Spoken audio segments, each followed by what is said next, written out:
بسم الله الرحمن الرحيم يا أيها الذين آمنوا قوا أنفسكم وأهليكم نارا وقودها الناس والحجارة وقال رسول الله صلى الله عليه وسلم كل مولود يولد على الفطرة أو كما قال عليه الصلاة والسلام الله سبحانه وتعالى দরবারে কোটি কোটি শুকরিয়া জ্ঞাপন করছি যে আল্লাহ সুবহানাহু ওয়া তাআলা আমাদেরকে অত্যন্ত দামি একটি মজলিসে বসবার তৌফিক দান করেছেন।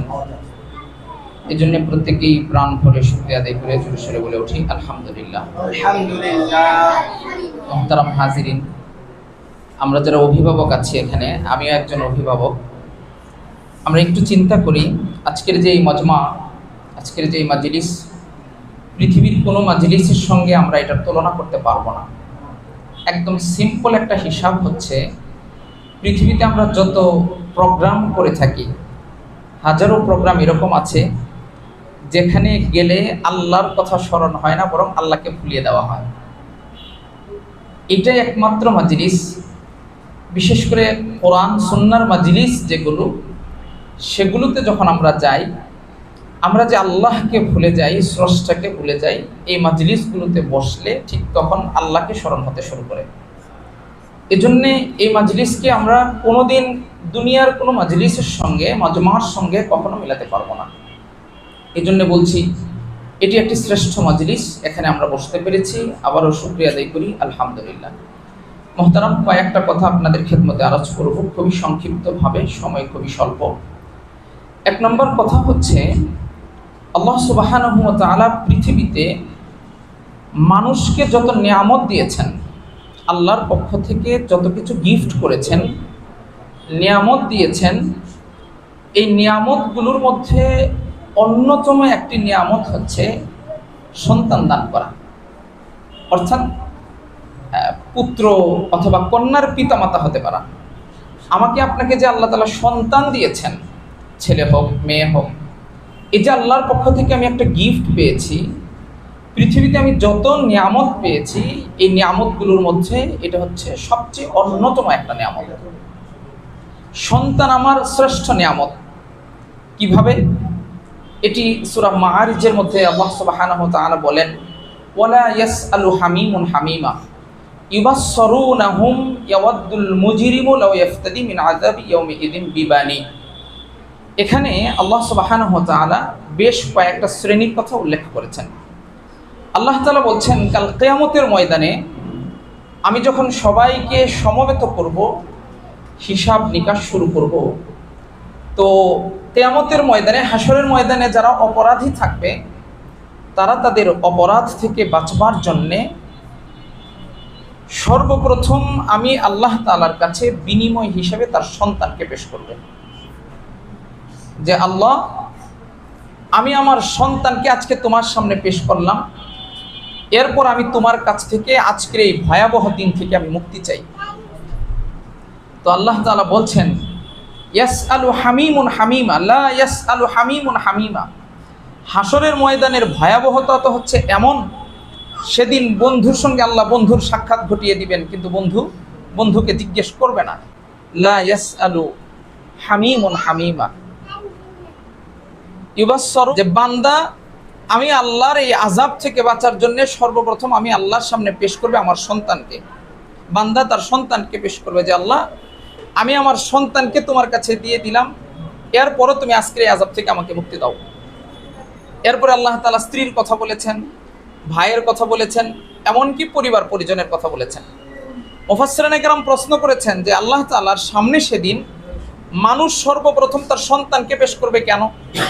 আগে স্ত্রীকে পেশ করবে না, বাবা মাকে পেশ করবে না, সন্তানকে আল্লাহর সামনে পেশ করি, তাহলে আমার সন্তান আমার এই আশা, আমার এই বিশ্বাস রক্ষা করবে। এজন্য মানুষ সন্তানকে সেদিন আল্লাহ তাআলার সামনে পেশ করবে। এই আয়াত দ্বারা বোঝা যায় যে পৃথিবীতে মানুষকে আল্লাহ তাআলা যত নিয়ামত দিয়েছেন, এই নিয়ামতগুলোর মধ্যে সবচেয়ে বড় নিয়ামত হচ্ছে আল্লাহ তাআলা তাকে সন্তান দিয়েছেন। এজন্য আমরা যারা সন্তানের অভিভাবক হতে পেরেছি, পিতামাতা হতে পেরেছি, আমি আপনি কিন্তু আল্লাহর পক্ষ থেকে অনেক বড় নিয়ামত পেয়েছি। এবার দ্বিতীয় কথা, নিয়ামত যত বড় তার কদর তত বেশি করতে হয়। একদম সিম্পল একটা হিসাব, আমি আপনি আমার ঘরের স্বর্ণ রূপা টাকা পয়সা যেভাবে সেভ করি, জুতা স্যান্ডেল নেকড়া কাপড় পচা জচা যেগুলো আছে সেগুলো কিন্তু সেভাবে সেভ করি না। কেন? কারণ স্বর্ণ রূপা যত দামি, আমার ঘরের ছোটোখাটো জিনিসগুলো তত দামি নয়। এজন্য ওটাকে বেশি সেভ করতে হয়, হিফাজত সংরক্ষণটা খুব ভালোভাবে করতে হয়। তো আল্লাহ তাআলা আমাকে এত বড় নিয়ামত দিয়েছেন, এই নিয়ামতের কদর, এই নিয়ামতকে আমাকে খুবই সেন্সিটিভভাবে, খুব চিন্তা ভাবনা করে আমাকে সংরক্ষণ করতে হবে, কদর করতে হবে। আমি কিভাবে কদর করব? আল্লাহ তাআলা সূরা তাহরিমের মধ্যে বলেন, ইয়া আইয়ুহাল্লাযীনা আমানু কু আনফুসাকুম ওয়া আহলিকুম নারা, হে ঈমানদারেরা, তোমরা তোমাদের সন্তানাদি, তোমাদের পরিবারকে জাহান্নামের আগুন থেকে বাঁচাও। এজন্য আমার সন্তানকে আমি যে লালন পালন করব, তাকে যে আমি বড় করব, গড়ে তুলব, এই সবগুলোর মধ্যে আমাকে সর্বপ্রথম যে টার্গেট ঠিক করতে হবে সেটা হচ্ছে আমি যেন আমার সন্তানকে জাহান্নাম থেকে বাঁচাতে পারি। সুতরাং সন্তানকে যদি জাহান্নাম থেকে বাঁচাতে হয় তাহলে আমাকে কি কি কাজ করতে হবে? এবার আমি সিদ্ধান্ত নেই যে আমি সন্তানকে জাহান্নাম থেকে কিভাবে বাঁচাবো। মুহতারাম হাজিরিন, হাদিসের মধ্যে নবী সাল্লাল্লাহু আলাইহি সাল্লাম বলেন, সন্তানকে জাহান্নাম থেকে বাঁচানোর যতগুলো প্রক্রিয়া আছে এর মধ্যে একটা প্রক্রিয়া হচ্ছে সন্তানকে সবচেয়ে উত্তম একটা পরিবেশ দান করা। সন্তানকে কি দান করতে হবে? উত্তম একটা পরিবেশ দান করতে হবে। যেমন এটি নবী সাল্লাল্লাহু আলাইহি সাল্লাম হাদিসের মধ্যে বলেছেন, কুল্লু মাউলুদিন ইউলাদু আলাল ফিতরা, পৃথিবীতে যতগুলো সন্তান জন্মগ্রহণ করে প্রতিটা সন্তান ইসলামের উপর জন্মগ্রহণ করে। অর্থাৎ যখনই একটা সন্তান দুনিয়াতে আসে তখন সে ফিতরাতের উপর আসে, অর্থাৎ সে ইসলামের উপরে আসে। তার ভেতরে তাওহীদ থাকে, আল্লাহর পরিচয় থাকে, নবীর পরিচয় থাকে, কিন্তু সেটা প্রকাশ করতে পারে না। অর্থাৎ তার ভেতরে আল্লাহকে মেনে নেওয়ার যে মাদ্দা ম্যাটেরিয়াল, এই সবগুলো সন্তানের ভেতরে থাকে। নবী সাল্লাল্লাহু আলাইহি সাল্লাম বলেন, ফাআবাওয়াহু ইউহাউইদানিহি ওয়া ইউনাসসিরানিহি আও ইউমাজ্জিসানিহি, এই সন্তান দুনিয়াতে আসার পরে তার পিতামাতা তাকে ইহুদি বানান, তার পিতামাতা তাকে নাসারা বানান, তার পিতামাতা তাকে মাজুসি বানান, মানে অগ্নিপূজক বানান, মূর্তি পূজক বানান। তাহলে বলুন তো, ইহুদি বানাই কে? পিতামাতা।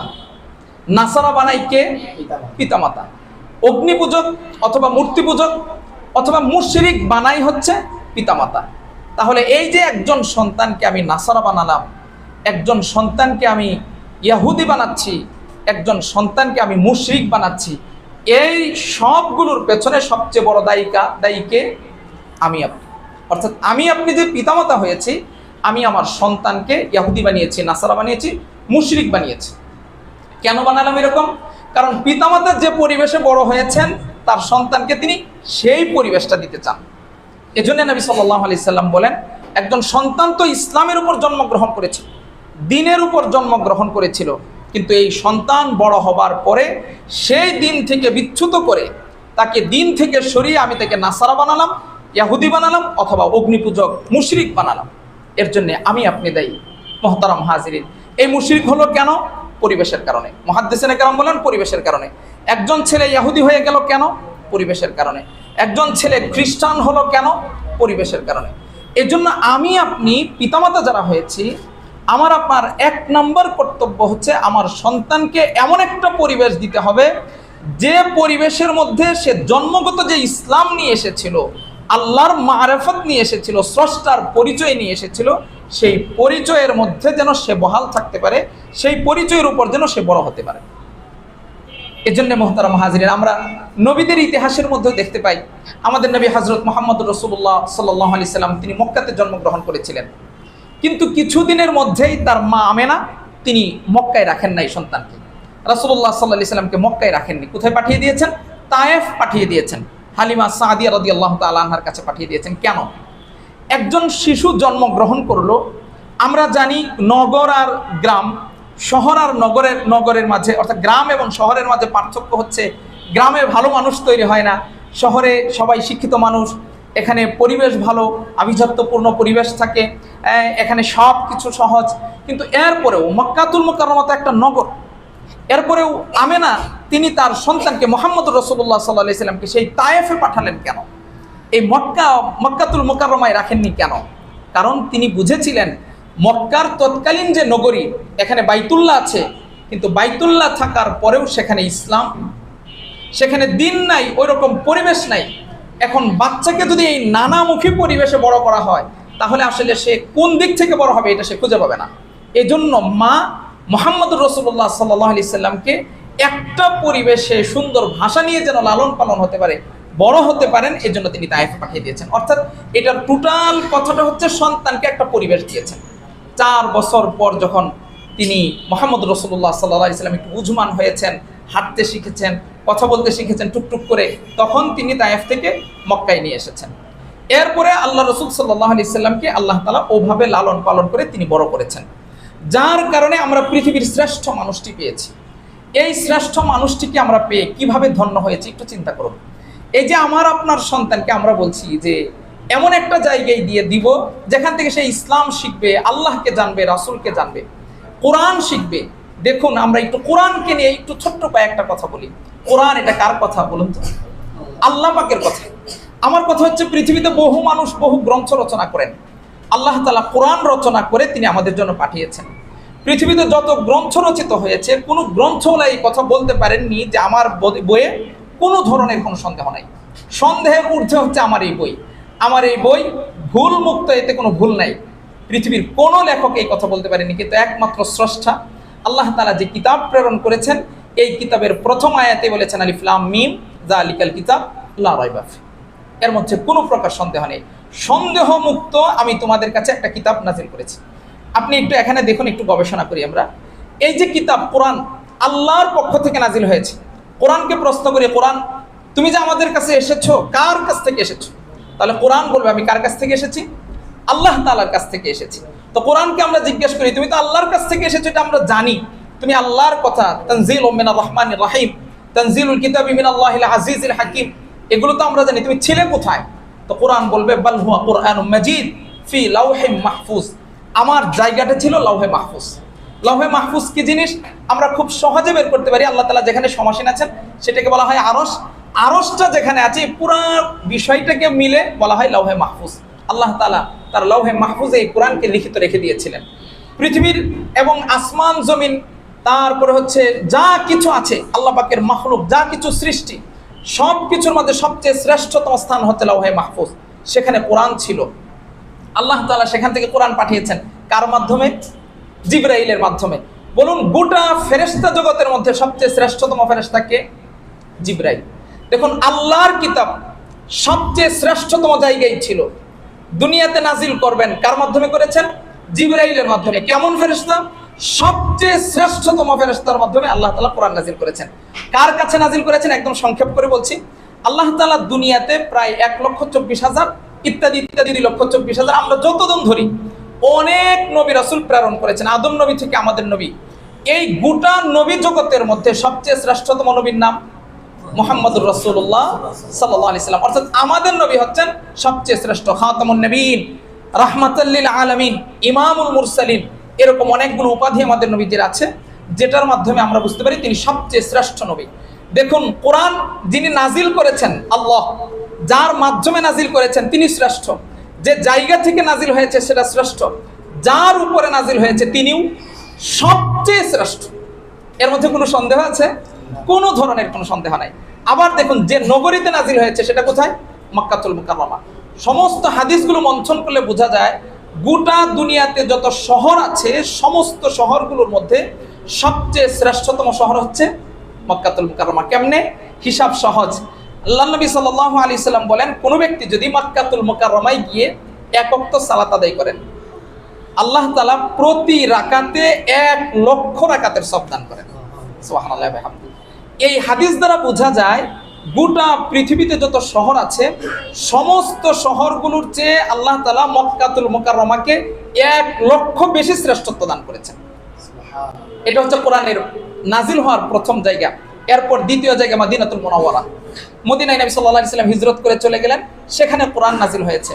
দেখুন, হাদিসের মধ্যে নবী সাল্লাল্লাহু আলাইহি সাল্লাম বলেছেন, কোন ব্যক্তি যদি আমার এই মসজিদ নববীতে 1 ওয়াক্ত সালাত কেউ আদায় করে, আল্লাহ তাআলা 1 ওয়াক্ত নামাজের বিনিময়ে 1000 রাকাতের সওয়াব দান করেন।